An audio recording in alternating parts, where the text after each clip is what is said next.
आता आपल्या पिढीला अमोलजी महाराज जाते म्हणजे काय, हे फक्त संग्रहालयामध्ये जाऊनच पाहावं लागेल आता, बरोबर आहेत की नाही? कारण गिरण्या आल्यामुळं जाते घरातून जाते झाली, जातेवर बसल्या, तुमच्या माता बहिणी जातेवर बसल्या. सर ते ओव्या गायच्या, बरं राहायच्या सासरला, पण ओव्या गायच्या हा ते सांगावं नव्हतं लागत पा, ते आजही सांगावं लागत नाही. तुम्ही त्यांना किती म्हटलं ना सासरच्या ओव्या गा, बाहेर माहेर, कारण ती इनबिल्ट आहे कॉम्प्युटर. याच्यात मोबाईलमध्ये काही सॉफ्टवेअर असे असतात कांडेकर बाबा की ते आपल्याला इच्छा असो की नसो ते डिलीट नाही करता येत, ते ठेवावं लागतात. त्यांना इनबिल्ट सॉफ्टवेअर म्हणतात, ॲप्लिकेशन म्हणतात. जसं माता बहिणींचं माहेरचं प्रेम हे आतून आहे, ते जात्यावर बसल्या की वर्णन करायच्या. आली आली सायकल तिला रुपयाच्या ग तारा, आली आली सायकल तिला रुपयाच्या ग तारा, माझा बंधू राजा ग बाई, त्याला गव्हर्नर घाली तो वारा.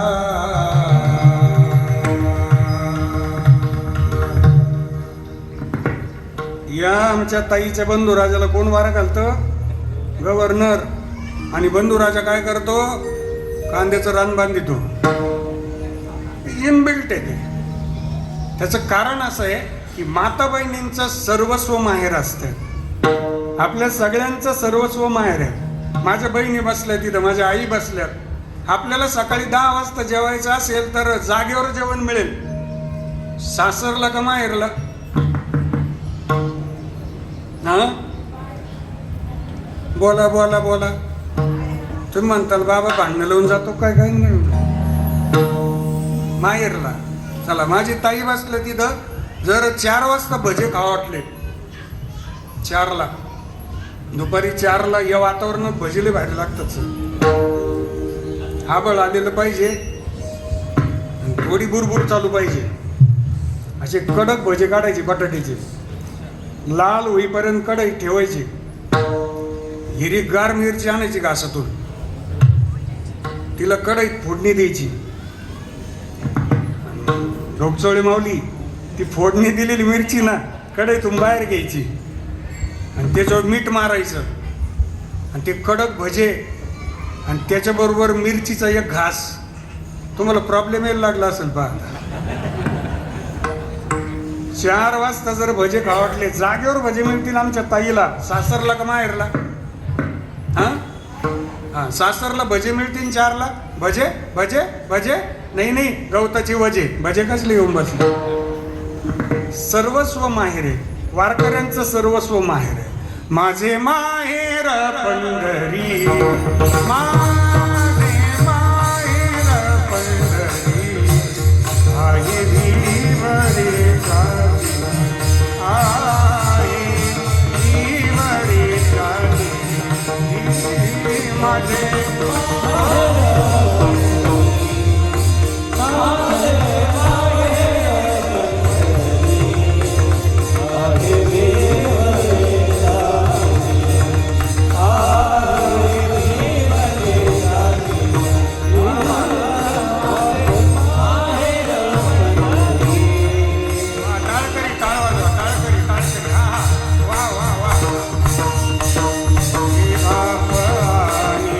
ah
अभंगात आपण प्रवेश करत आहोत. जनाबाई महाराजांनी जे कार्य केलं ते माझ्या भगवान पांडुरंग परमात्मा चराचरात आहे. ही अंतःकरणात श्रद्धा होती आणि त्या श्रद्धेनं कोणते कार्य त्यांनी सिद्धीला नेलं. हेच कर्म आहे की जे कर्म जो प्रपंच तुम्ही आपण करतो तो समर्पण भावनेनं केला की तो प्रपंच न राहता त्याचं रूपांतर भक्तीत होतं. याला म्हणतात संकल्पावी माया संसाराची, याची थोर भक्ती आवडती देवा. जगद्गुरु श्री संत तुकाराम महाराज वर्णन करतात की प्रापंचिक कर्म प्रत्येकाला सांभाळायची आहेत, पारमार्थिक सेवा प्रत्येकाला सांभाळायची आहे. पण या दोन्हीमध्ये प्रपंच करत असताना सद्गुरू गंगागिरीजी महाराजच माझ्याकडनं ही सेवा करून घेतात. या समर्पण भावनेनं ते कर्म केलं. भजन करताना सद्गुरू गंगागिरीजी महाराजच हे भजन माझ्याकडनं करून घेतात. या समर्पण भावनेतनं ते कर्म जर सुरू ठेवलं तर ते कर्म चंद्र आणि सूर्य असेपर्यंत आपल्याला समाधान प्राप्त करून देत आहेत. अभंगाचं प्रथम ऐसे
का हो ना करा काही पुढे नाही नाश जा. प्रापंचिक कर्म आहे हे कधीतरी संपणार आहे. आमचा श्वास थांबला नारायण भाऊ प्रापंचिक कर्म आपल्याला पुढच्या पिढीला द्यायचे आणि बाबा श्वास थांबल्यानंतर आपण केलेलं भजन ईश्वराच्या चरणी समर्पित होतं. प्रपंच किती मोठा असला तरी तो पुढे द्यायचा आहे आणि परमार्थ किती छोटा असला तरी तो आपल्या सोबत ठेवायचा आहे. म्हणून माऊलींनी वर्णन केलंय वाया येरझार हरिविन लटिका व्यवहार सर्व हा संसार वाया येरझार. भगवंताचं अधिष्ठान आपल्याकडे असावं. आपल्याकडे येणारं पद प्रतिष्ठा ऐश्वर्य बुद्धी सौंदर्य हे ईश्वराच्या कृपेने येत असतंय. फक्त ती सांभाळण्याची कुवत भगवंत आपल्याकडे तपासतात आणि सांभाळण्याची क्षमता जर असेल तर भगवंत त्यात वाढ करून देतात. सांभाळण्याची क्षमता जर नसेल तर भगवंत त्यात हळूहळू हळूहळू कपात करत चालतात. म्हणून संतांनी सांगितलंय सर्व मिथ्या हे जाणून शरणाई आले माझी. सर्व मिथ्या हे जाणून शरणाई आले माझी.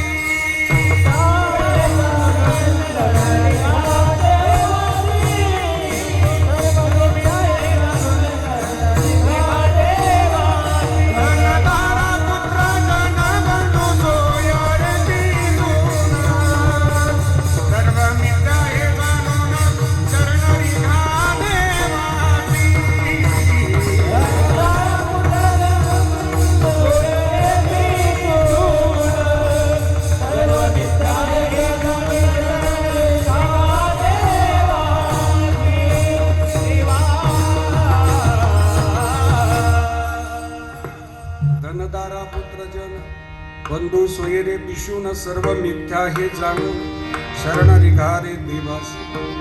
सोबत ठेवायचं.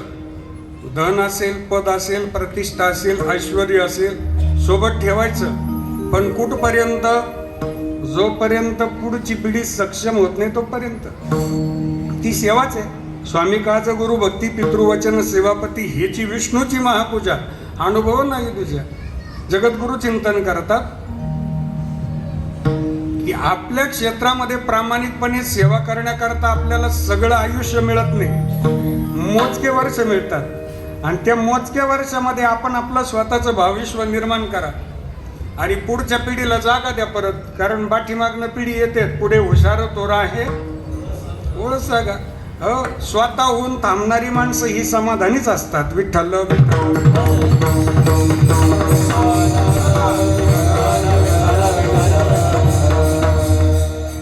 आदरणीय आबांनी सर्व क्षेत्रामध्ये आनंद शोधला. सामान्यातला सामान्य वर्ग जरी आबांजवळ बसला तरी तो वर्गही हसत राहायचा आणि आबाई हसत हसत गप्पा मारत राहायचे दिवसभर. उघडे पाटलांकडे तर यज्ञ सुरू राहायचा दिवसभर. आले का थांबवा आले का थांबवा. हो आमचे खंडाळेकर म्हणायचे आबाचा टोल फाडल्याशिवाय पुढे जाणंच नाही आम्हाला. माणसं खूप प्रेमानं जपली आबांनी खूप प्रेमानं सांभाळले. भजनी मंडळावर जीवापाड प्रेम केलं. आबांकडे भजन चालू झालं तर त्याला संपण्याची मर्यादा नसायची. ईश्वर महाराज साक्षीला आहे. कधी संपणार एक माहीत नाही. आबा म्हणायचे तुम्हाला जोपर्यंत भजनाचा आनंद घ्यायचा तोपर्यंत आनंद घ्या. याला भगवंताची शरणागती म्हणतात. आपल्या क्षेत्रात सगळे माणसं चांगले भेटतीलच असं नाही पण सर्व स्तरातून आनंद निर्माण करणं हे कौशल्य मोजक्या काही जणांकडे असतंय. भगवान श्रीकृष्ण परमात्म्यांना कौरवही भेटायचे आणि दुर्योधनही कौरवही भेटायचे आणि पांडवही भेटायचे. बरोबर बर. मग भगवंतावरून सांगतो मी तुम्हाला आपल्याला सगळे माणसं चांगले म्हणतीलच हा गैरसमज काढून टाका. आपल्याला सगळे चांगले म्हणतीलच हा गैरसमज डोक्यातून काढून टाका. कारण भगवान श्रीकृष्ण परमात्म्यांना सुद्धा चांगलं म्हणायचे कौरव पण फक्त तोंडावर. मग देवाला तोंडावर चांगले म्हणायचे आणि पाठीमागून नावं ठेवायचे. मग आपल्याला नावं ठेवत नसतील का? बर नावं ठेवणारा एक वर्ग आहे. तो कृतयुगातही होता तो त्रेतायुगातही होता तो द्वापार युगातही आहे आणि कलियुगात पण आहेतच. सगळी माणसं नाही स्वीकारत पण आपण त्यांना स्वीकारून पुढे चालायचंय. ही भगवंताची शरणगती आहे. सगळे चांगलं म्हणतीलच असं नाही. काही माणसं खास करून तुमच्यावर नजर ठेवू नये. ते फक्त तुम्हीचे एका चुकीची वाट पाहत आहे. तुम्ही एकदा चुकले ना, ते म्हणतात मी म्हटलो होतं हे चुकीचं आहे काम याचं. तुम्ही 100 वेळा बरोबर आले, एकदा चुकले, जग म्हणणार या माणूस चुकीचा आहे. आणि तुम्ही 100 वेळा चुकले आणि एकदा बरोबर आले तर गुरुवारी रामगिरी बाबा म्हणणार आहेत माझं लेकरू बरोबर आहे. हे अंतःकरण शांतांचं आहे हो. या चुका स्वीकारण्याची ताकद दुसऱ्या अंतःकरणात जगात कोणाचीच नाही. करण्याच्या बाबतीमध्ये जगानं कर्णाचं दान पाहिलं नाही, कर्णाचं शौर्य पाहिलं नाही. फक्त कर्णाचं चाक कधी चिखलात फसतंय याकडे जगाचं लक्ष लागून होतं. हो, म्हणून जगाचा फार विचार करत बसू नका. आपल्या असण्यानं आणि आपल्या नसण्यानं ज्यांना फरक पडणार आहे त्यांची जरूर काळजी घ्या. 100% लोकांचं समाधान करण्याच्या नादामध्ये आपलं बहुमोल आयुष्य वाया घालू नका. सगळ्यांमध्ये आनंद शोधा आणि त्रास देणारे पुढे आले का त्यांना धन्यवाद द्यायचे. कारण सांगू तुम्हाला, जे त्रास देणारे, जे निंदा करणारे, जे चर्चा करणारे, जे तुम्ही बोललेच नाही अशा चर्चा करत बसतात, दिवसभर चर्चा करत बसतात, त्यांच्याकरता एक धन्यवाद देऊन टाकायचे. कारण आपल्या अनुपस्थितीत ते आपलं नाव चर्चेत ठेवतात. वाक्य कळलं तुम्हाला? आपल्या अनुपस्थितीत ते आपलं नाव चर्चेत ठेवतात. आपल्याला खर्च कोणताच नाहीये. त्यांचं तेच जेवण करून येते घरून, त्यांचं तेच मोबाईलला रिचार्जही मारतात, त्यांचे तेच कपड्याला ड्राय क्लीन तेच करतात. पण चर्चा मात्र आपली करतात ना, बस हीच विश्वंभरा शरणांगत आहे. आणि हे समोर आले का पण त्यांना स्किप करायला शिका. आपण स्वतःला त्रास करून घेऊ नका. तुम्ही प्रसन्न राहा. तुम्ही जेवढे प्रसन्न राहाल तेवढा त्यांना त्रास आहे. आपल्याला त्रास आपल्याला नाही करून घ्यायचा. त्यांना समोर आले त्रास देणारे का त्यांना स्किप करायला शिका. यूट्यूबवर एक ऑप्शन आहे. आपण कंटिन्यू कीर्तन पाहत असलो, मध्ये जर जाहिरात आली आणि ती जाहिरात जर पाहायची नसेल तर काळेसाहेब मध्ये एक ऑप्शन आहे त्याला स्किपचं. ते स्किपचं बटन दाबलं की जाहिरात निघून जाते. बरोबर तसे त्रास देणारे पुढे आले की आपल्या कामात अडथळा निर्माण करायला लागले की त्यांना स्किप करायचं, पुढं जायचं. विठ्ठल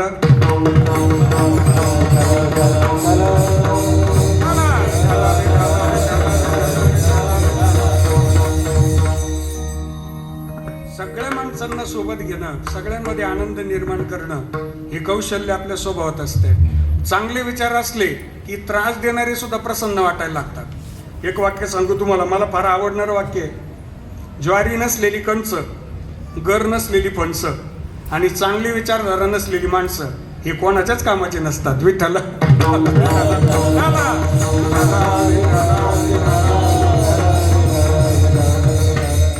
माता द्रौपदीची एक दिवस देवपूजा आटोपली. प्रसंग थोडक्यात सांगतो, दुसऱ्या चरणात प्रवेश करतो. माता द्रौपदी प्रातःकाळची वेळ देवपूजा आटोपली, गंगामाईच्या दर्शनाला आल्या. गंगामाईच्या तीर्थामध्ये सिद्ध महापुरुष स्नान करत होती. साधू बाबाचं स्नान सुरू आहे, पूजाविधी सुरू आहे, प्रातःकाळची स्तोत्रपठण सुरू आहे. ओ नमः शिवाय,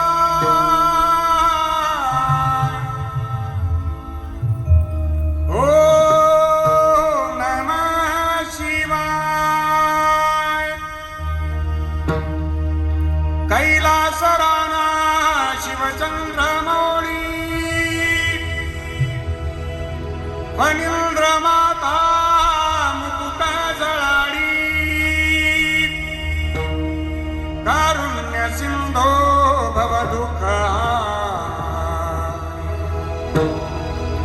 तुझ वीण शंभो, मज कोण तारी. ओ नमः शिवाय, ओ नमः शिवाय. ओम देवराज्य सेव्यमान पावनाग्री पंकजं, रालयते सूरबिंदु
साधू बाबाचं दुरून दर्शन घेतलं.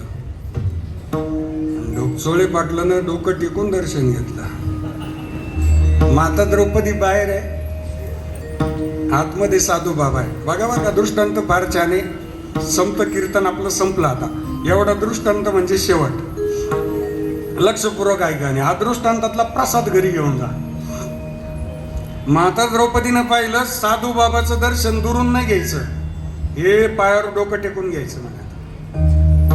थांबल्या बिचाऱ्या, हात जोडून बाहेर प्रतीक्षेत आहे. साधू बाबाचे स्तोत्र संपले, डोळे उघडले आणि गंगा मैयाला नमस्कार करताना त्यांनी एक दृश्य पाहिलं की आपल्या कमरेचा लंगोट गंगा मैयाच्या तीर्थात वाहून गेला. बाबांनी पाहिलं कमरेला लंगोट नाही आपल्या.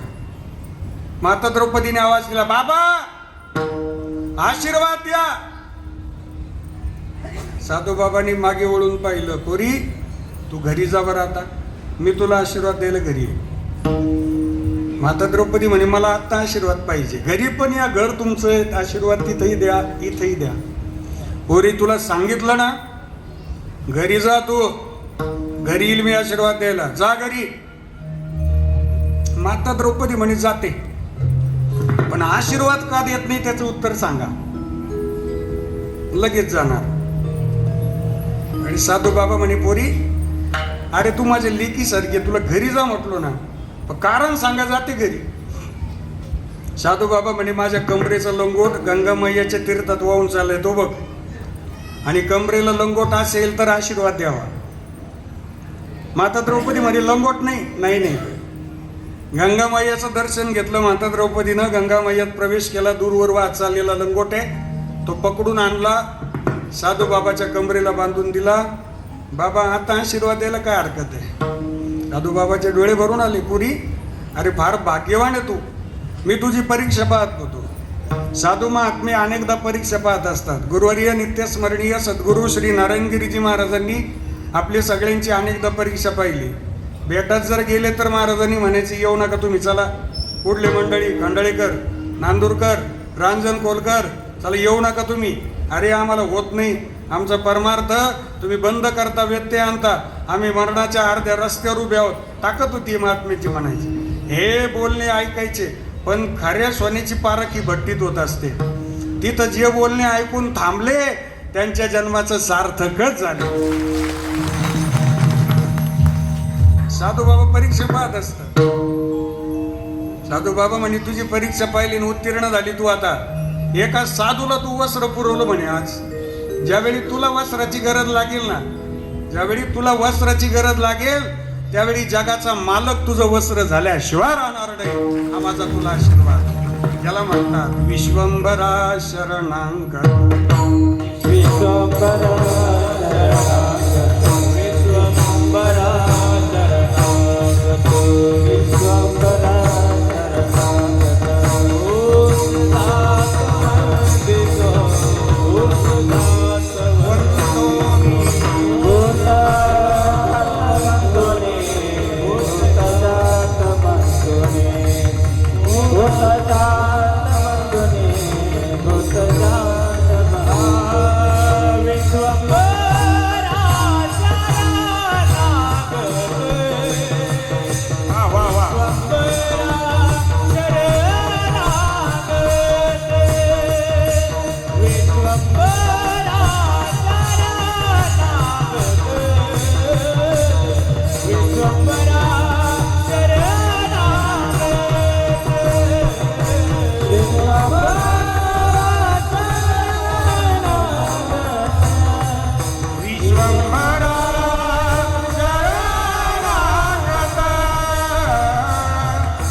बसवायला कष्ट केले त्यांनी. विश्वंभरा शरणांगात भूत जात बंधोनी विठोबा रखुमाई. विठोबा रखुमाई. टाळी वाजवा मायबाप, सर्वांनी भजन करा. बोला बोला बोला.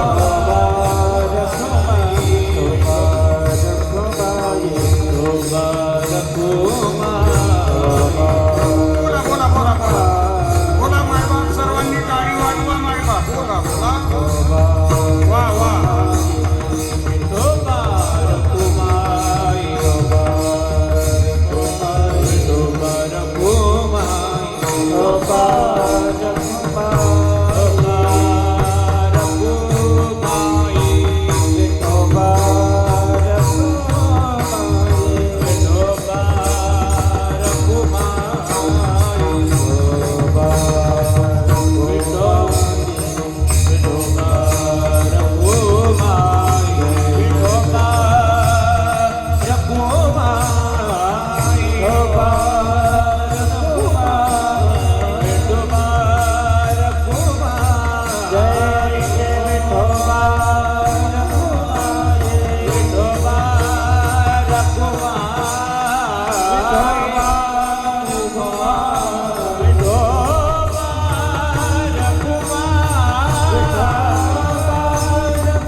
शरणांगत भूत जात बंधोनी. भगवंताची शरणागती ही सर्व स्तरातील जीवमात्रांची सेवेत आहे. भूत म्हणजे मुंगीपासून ब्रह्मदेवापर्यंत जेवढी श्वास घेणारी जीवात्मे त्यांना भूत म्हणतात. जात म्हणजे स्वभाव. जो ज्याचा स्वभाव असेल त्याचं वंदन, त्याचं मी स्वीकार करील. भूत जात बंधोनी. हा सिद्धांत कोणी सांगितला? श्रुतीचे का निगा फळ सार मूळ जाणोनी. प्रत्येक जीवात परमात्मा आहे म्हणून भजन करा, वडीलधाऱ्यांची सेवा करा. हरी भजनावी नकाळ घालवू नको रे.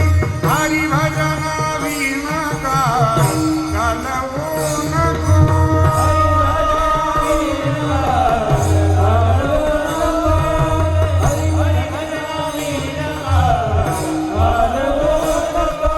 चोरीचा चापा भिवूनी भावा, चोरीचा चापा भिवूनी भावा. भीती नाही जीवा शिवा, भीती नाही जीवा शिवा.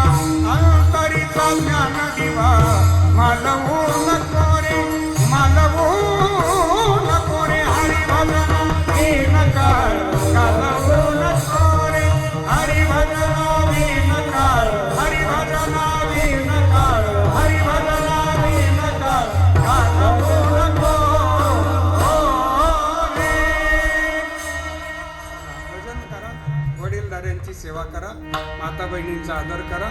हाच सगळ्यात सोपा परमार्थ. तुका म्हणे पुढे काही वाट नाही यावरी. विश्वंभरा शरणांगत भूत जात बंधोनी. आमचे सर्व ज्येष्ठ गुरुबंधू कीर्तन सेवेला आज या ठिकाणी उपस्थित आहे. मनाचा मोठेपणा दाखवला. सगळी मंडळी मला आज आनंद देण्याकरता, साथ करण्याकरता, ऊर्जा देण्याकरता उपस्थित आहेत. त्यामध्ये आदरणीय हरिभक्तीपरायण दौंड महाराज बसलेले आहेत. आदरणीय हरिभक्तीपरायण कीर्तन रत्न, आपल्या तालुक्याचं वैभव, आपल्या श्रामपूर तालुक्यात त्यांनी महाराष्ट्राच्या कानाकोपऱ्यापर्यंत पोहोचवला ते स्वररत्न आदरणीय हरिभक्तीपरायण अमोलजी महाराज बडाख, त्याचबरोबर ज्यांच्या मार्गदर्शनाने हा सोहळा संपन्न होतोय ते स्वर्गीय आबांचं अतिशय लाडकं आणि श्रद्धेचं व्यक्तिमत्व आदरणीय माऊली महाराज गुंजाळ, त्याचबरोबर आदरणीय हरिभक्तीपरायण गोरक्षनाथजी महाराज चन्ने, त्याचबरोबर आदरणीय हरिभक्तीपरायण आपल्या श्रामपूर तालुक्याचं श्रद्धास्थान आमचे मार्गदर्शक आदरणीय हरिभक्तीपरायण शुभमजी महाराज कांडेकर, आदरणीय हरिभक्तीपरायण युवा कीर्तनकार विशालजी महाराज गिरमे, आदरणीय हरिभक्तीपरायण विजयजी महाराज कुहिले, या सगळ्या महाराज मंडळींच्या प्रती अंतःकरणपूर्वक मी कृतज्ञ भाव व्यक्त करतो आणि थांबतो. ज्ञानेश्वर